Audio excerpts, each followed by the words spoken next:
Bonjour à tous. Aujourd'hui, je vais vous parler de la Tour Eiffel. En grève pendant 5 jours à la fin du mois de février, l'intersyndicale CGT-FO voulait alerter sur, je cite, le modèle économique de la société qu'elle jugeait insuffisant pour assurer à long terme l'entretien du monument entre campagne de peinture, rénovation des ascenseurs et remplacement du mécanisme de scintillement de la tour. Selon eux, cela tenait principalement à l'augmentation de la redevance versée chaque année par cette société publique locale à son actionnaire, la ville de Paris, qui doit s'élever à 50 millions d'euros en 2025.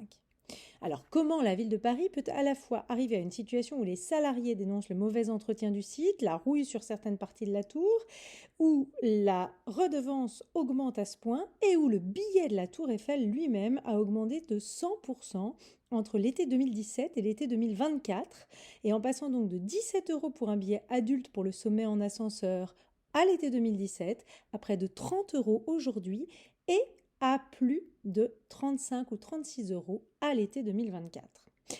Eh bien, c'est la magie de la gestion de la ville de Paris. Alors on voit tous les jours des rues en chantier sans ouvriers qui travaillent dessus, tous les jours aussi des poubelles renversées et à côté des grands projets de nouvelles places plus coûteux les uns que les autres qui ne satisfont pas les Parisiens ni les passants. La rue de Rivoli est une désolation et les internautes critiquaient à Noël les décorations et la tristesse de la ville. On pourrait ajouter à cela la réaction lunaire de l'adjoint au tourisme de la ville qui endossait la décision de sacrifier la présence des bouquinistes pendant les JO, mais qui défendait les vendeurs à la sauvette et les joueurs de bonneteau de la Tour Eiffel comme faisant partie du paysage. Mais il y a presque mieux que tout cela. Cette semaine, sur fond donc de débats autour de la gestion de la Tour Eiffel et de sa rénovation nécessaire et attendue, il y a eu une petite passe d'armes particulièrement révélatrice de la personnalité de la maire de Paris. Rappelons simplement que Gustave Eiffel avait laissé une seule consigne pour que les générations suivantes prennent soin du monument. Il fallait repeindre la tour tous les 7 ans pour éviter à tout prix la rouille. Eh bien, depuis 135 ans que la tour existe, tous les responsables en ont respecté cette nécessité. Et quelle est la maire de Paris qui ne l'a pas fait? Pour la première fois en 135 ans donc, eh oui, la maire de Paris actuelle. Bref, donc Rachida Dati, ministre de la Culture mais aussi première opposante à Anne Hidalgo à Paris, proposait à Anne Hidalgo le classement de la Tour Eiffel au titre des monuments historiques, ce qui permettrait à l'État de payer une plus grosse partie des travaux de rénovation, comme c'est le cas pour les bâtiments classés et pas seulement inscrits. Évidemment qu'il y a de la malice derrière cette proposition, mais c'est une malice qui aide le service public et qui est bénéfique pour les Parisiens et les Français en général.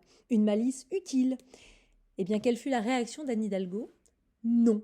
Voilà, tout simplement non, disant qu'elle savait mieux faire tout seul, et ce, au motif que l'État devait de l'argent à la Tour Eiffel justement. Alors heureusement que Rachida Dati ne se laisse pas faire, ce n'est pas dans son habitude.